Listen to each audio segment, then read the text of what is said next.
আসসালামু আলাইকুম guys, welcome to our fourth blog. তো আমাদের চতুর্থতম ব্লগে আপনাদের সবাইকেই স্বাগতম। তো আমরা চতুর্থতম ব্লগে যে জায়গাটি সিলেক্ট করেছি সেটা হচ্ছে সোহাগপল্লী রিসোর্ট। তো এটি হচ্ছে গাজীপুর জেলার কালিয়াকৈর থানার চন্দ্রায় অবস্থিত। এই জায়গাটিতে আপনারা সপরিবারে আসলে দেখতে পারবেন যে কতটা সুন্দর মনোরম এখানে পরিবেশ। এখানে আসলে আপনাদের অবশ্যই মন ভালো হয়ে যাবে। এখানে আপনারা সুন্দর সুন্দর সময় কাটাতে পারবেন। তো আজকে আপনাদেরকে এই যে রিসোর্টটি, এটা আপনাদেরকে সম্পূর্ণটা ঘুরে দেখাবো। এখানে আপনাদের কি কি রয়েছে আকর্ষণীয় দিক এবং কি কি সৌন্দর্য দৃশ্য রয়েছে, এগুলো দেখলে আপনারা যাতে আসতে পারেন সেজন্য হচ্ছে আপনাদের মাঝে আমরা এই সকল কিছু তুলে ধরব। তাহলে চলুন দেখা যাক এই রিসোর্টটিতে কি কি রয়েছে।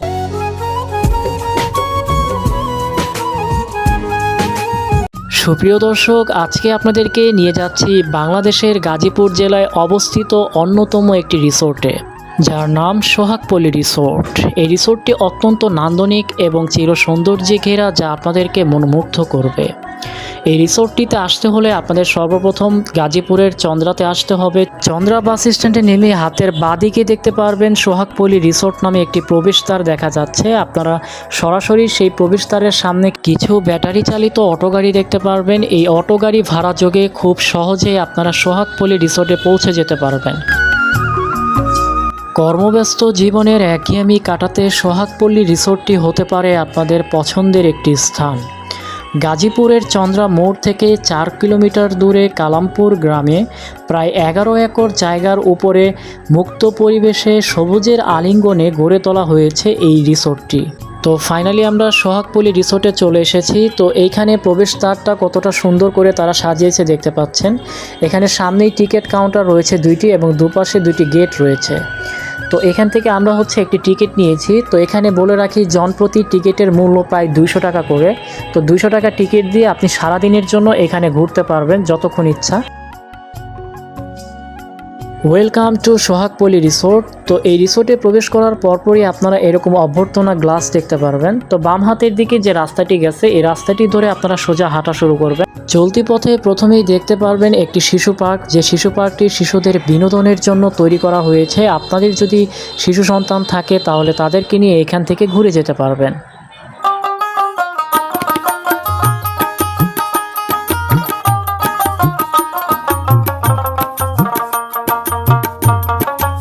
রিসোর্টটির আকর্ষণীয় অংশ হিসেবে প্রথমেই রয়েছে একটি কৃত্রিম ঝর্ণা।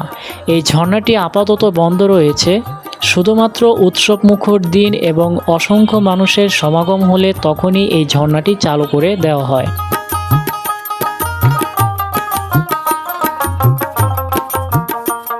মূলত এই পাথরের ঝর্ণাটি এই বছর নতুন করে নির্মাণ করা হয়েছে, কারণ এইখানে আগে ছিল একটি মৎস্যকুমারী এবং একটি বিশাল দানবের মাথা, যেটা এখন আর নেই। সেটা ভেঙেই এই নির্মাণটি তৈরি করা হয়েছে।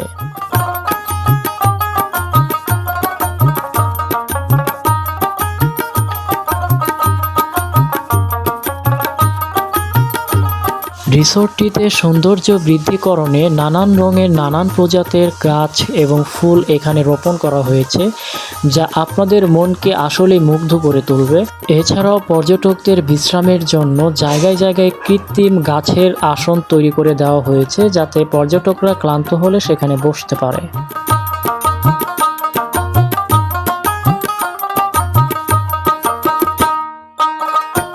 এছাড়াও ছবি তোলার জন্য এরকম একটি টিনের চালার ঘর আপনাদের জন্য খুবই উপযুক্ত। আপনারা এখানে আসলে সুন্দর সুন্দর ছবি তুলতে পারবেন, ফটোশ্যুট করতে পারবেন।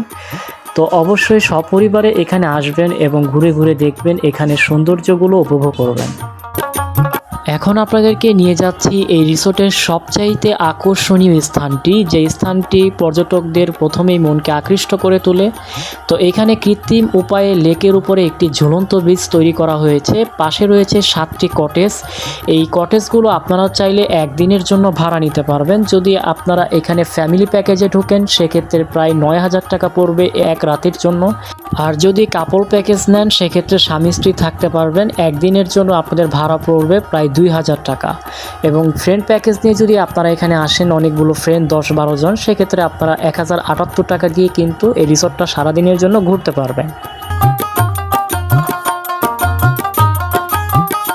রিসোর্টটির সৌন্দর্য এবং আকর্ষণীয়তা বাড়ানোর জন্য এই লেকের পানিতে বিভিন্ন প্রজাতির মাছ ছেড়ে দেওয়া হয়েছে, যা পর্যটকদের মন আকৃষ্ট করার অন্যতম একটি অংশ।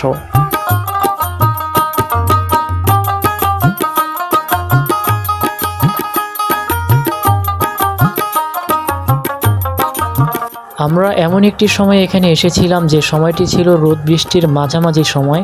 কখনো বৃষ্টি হচ্ছে আবার কখনো রোদ উঠছে, তো হুট করে এখানে বৃষ্টি নেমে পড়ে, যার ফলে এখানে হাতের পাশে একটি বসার আসন দেখি আমরা, তো এখানে আমরা আশ্রয় নিই। বাড়িছে বৃষ্টির বেগ, থেকে থেকে ডাকে মেঘ, ঝিল্লি রব পৃথিবী ব্যাপিয়া, সেই ঘন ঘোরা নিশি, স্বপ্নে জাগরণী মিশি, না জানি কেমন করে হিয়া। বৃষ্টির এই সময়টিকে আব্বু আম্মু এবং আমি বসে বসে খুব উপভোগ করছিলাম। এ যেন আমি আমার জান্নাত দুটিকে সামনে থেকে হাসতে দেখছি। বাবা মার হাসি দেখা অনেকটাই সৌভাগ্যের বিষয়।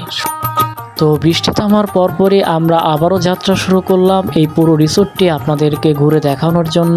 এই রিসোর্টে কত সুন্দর সুন্দর জায়গা রয়েছে এবং কিছু পার্ক রয়েছে, সব কিছু আপনারা দেখতে পারবেন ধীরে ধীরে। শুধু ভিডিওটি আপনারা দেখতে থাকুন।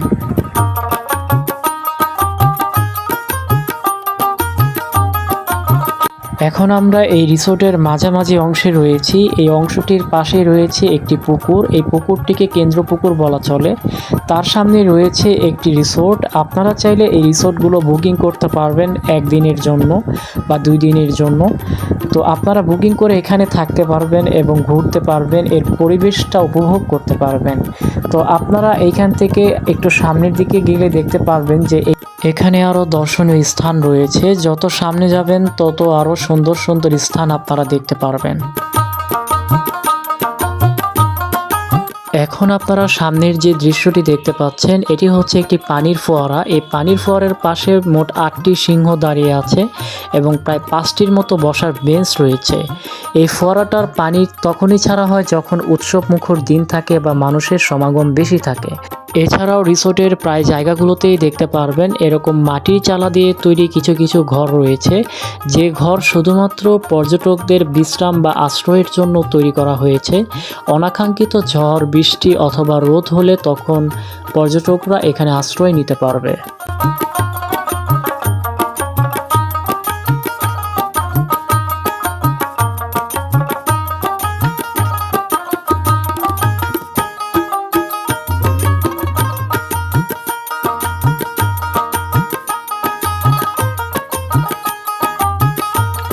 সামনের রাস্তাটি ধরে সোজা গেলে আপনারা দেখতে পারবেন পাশে একটি সাইনবোর্ডে লেখা রয়েছে যে এখানে হলরুম এবং সুইমিং পুল রয়েছে। এই সোজা রাস্তা ধরে যাওয়ার পথে হাতের বাম দিকেই দেখতে পারবেন এরকম একটি পার্কের ব্যবস্থা করে দেওয়া হয়েছে। আপনারা চাইলে এখানে দোলনা খেলতে পারবেন এবং আরও কিন্তু এখানে ব্যবস্থা রয়েছে। তো যাই হোক, আপনাদের যাদের ভালো লাগবে তারা চাইলে এখানে এসে এই পার্কের ভিতরেও ঢুকতে পারবেন। সোজা গিয়ে হাতের ডান দিকে দেখতে পারবেন একটি বাগানের মতো চত্বর রয়েছে। আপনারা চাইলে এই চত্বরে ঢুকে একটু বিশ্রাম নিতে পারবেন, কারণ এখানে কিন্তু প্রচুর পরিমাণে বাতাস আসছিল, যেটা আপনারা দেখতেই পাচ্ছেন। তো আমরা বের হয়ে গেলাম। বের হয়ে যাওয়ার পরে সোজা গিয়ে আবার দেখতে পারবেন যে ডান দিকে মোড় নিলে একটি রাস্তা পাবেন। এই রাস্তা ধরে যদি আপনারা সামনে হাঁটেন তাহলে দেখতে পারবেন যে একটি লেক পড়বে। এই লেকটি একটি কৃত্রিম লেক। এই লেকের যে পানি রয়েছে এটা কিন্তু অনেক দিন আগে ছাড়া হয়েছিল, এখন নতুন করে এখানে পানি দেওয়া হয়নি। তো এখানে দেখেন কিছু কিছু শাপলা ফুল দেখতে পারবেন, এগুলো অনেক দিন যাবত রয়েছে, সেটা দেখলেই বোঝা যাচ্ছে।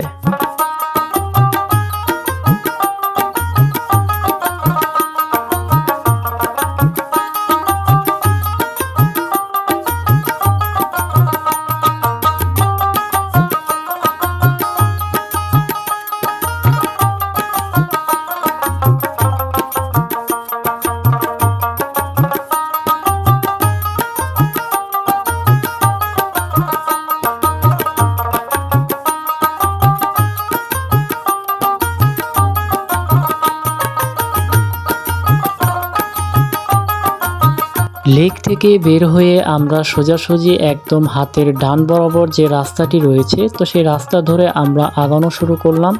তো সামনেই হচ্ছে একটি ব্রিজ যেটা লেকের উপরে রয়েছে। তো এই সকল জায়গাগুলোতে আপনারা কিন্তু সুন্দর ছবি তুলতে পারবেন বা ভিডিওগ্রাফি করতে পারবেন।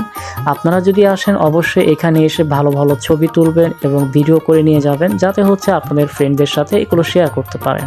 তো দেখেন লেকটা কিন্তু দেখা যাচ্ছে, বোঝাই যাচ্ছে লেকের পানিগুলো অনেক দিনের পুরনো এবং এভাবেই পড়ে আছে।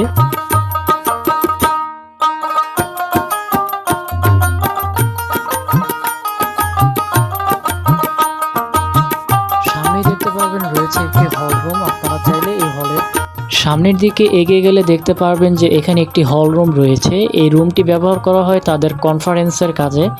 তো আপনারা যত সামনে যাবেন তত হচ্ছে আপনাদের জন্য আরও বেশি চমক এবং আকর্ষণ রয়েছে। তো দেখেন হল রুমের সামনে আবার ছোট করে বাগানের মতো করা হয়েছে এখানে। তো আমরা হাঁটতে হাঁটতে সোজা যাচ্ছি। তো এখানে কিন্তু একজন খালাকেও দেখা গেছে, সে কিন্তু এখানে কেয়ারটেকার হিসেবে কাজ করে।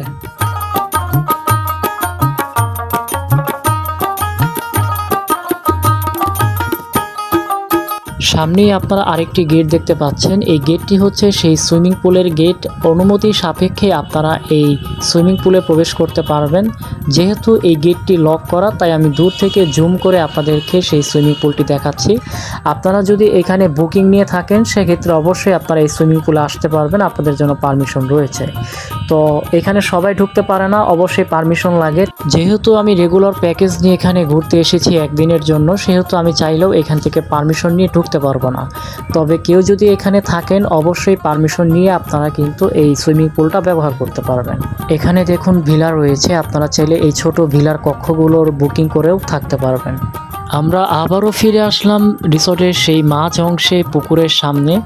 এখন হচ্ছে আমরা পুকুরের মাঝে যে ঘরটি দেখতে পাচ্ছেন, এই ঘরটিতে আমরা এখন প্রবেশ করে আপনাদেরকে দেখাবো। আর এইখান থেকে যদি ফটোশ্যুট করেন অনেক সুন্দর হবে আপনাদের ছবিগুলো।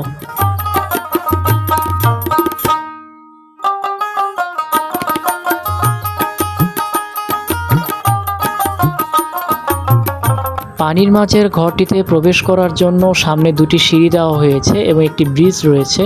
দুটি সিঁড়ি দিয়ে নেমে আপনারা ব্রিজ ধরে খুব সহজেই ঘরটিতে প্রবেশ করতে পারবেন। এবং চারপাশটা দেখুন কতটা সুন্দর, পানির মাঝখানে তারা ব্রিজ করেছে।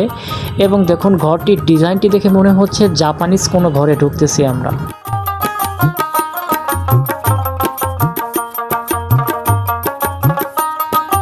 কেমন হবে এই অনুভূতি যদি কিনা আপনি পানির মাঝের একটি ঘরে দাঁড়িয়ে চারিপাশের পরিবেশকে উপলব্ধি করেন।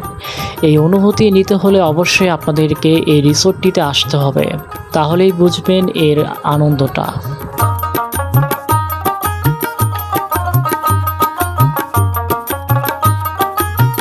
এখন আমরা ফিরে যাচ্ছি আবারও আমাদের গন্তব্যের দিকে। তো আমরা ডান হাতে সিঁড়ি দিয়ে নেমেছিলাম, এখন হচ্ছে আমরা বাম হাতে সিঁড়ি দিয়ে উপরের দিকে উঠবো।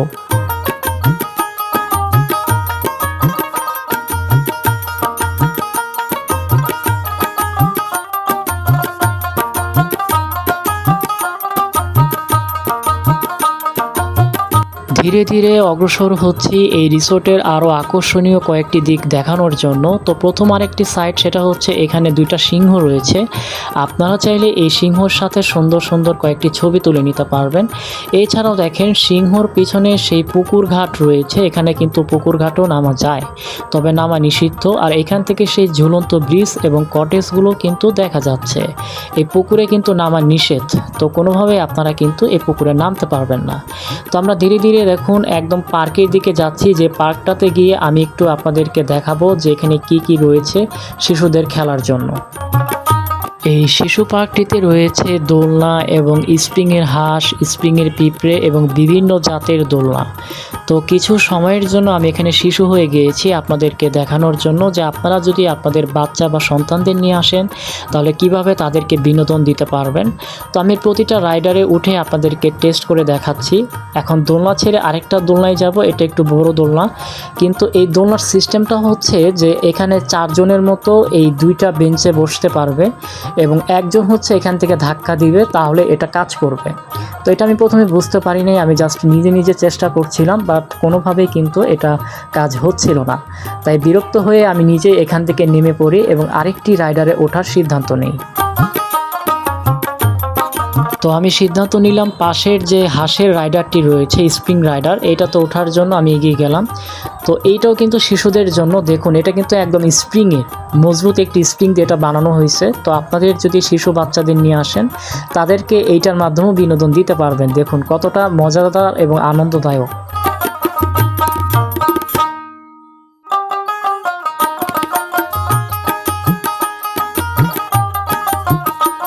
এই রিসোর্টের শেষ রাইডারটিতে উঠে গেলাম। এই রাইডারটি একদম শিশু বাচ্চাদের জন্য, যেখানে তারা পিছলা খেলতে পারবে। তো এটা আমার হাইটের চাইতে অনেক ছোট।